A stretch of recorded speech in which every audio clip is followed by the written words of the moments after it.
What do you think a little bit? I'll just kind of pick your brain about just some of all, and maybe even the title of your book prompted this question, like nutrition nonsense, like because there's so many different ideas around how we can do it and how we can have the most success. And yeah, I'm just curious your thoughts. Yeah, you're right that there's so many different ideas floating around that it gets so convoluted and people kind of get confused. So the book is, I mean, Nutrition Nonsense is kind of taking all the confusions and saying like, let's just forget about these. Let's get back to the fundamentals and the basics. And so when we talk about metabolism, we're just talking about like the way we measure it is through how much energy we're using and taking in every day. Like that's how we measure metabolism.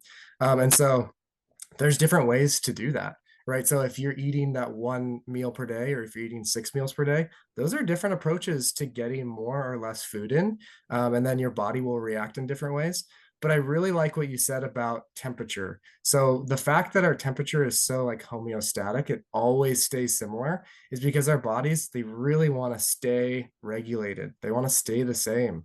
And so when we just kind of keep balanced in like our diets and our lifestyle habits, those things stay on track. Our metabolism stays in a great place. But like you said, when I work with people who have eating disorders, they do such extreme things.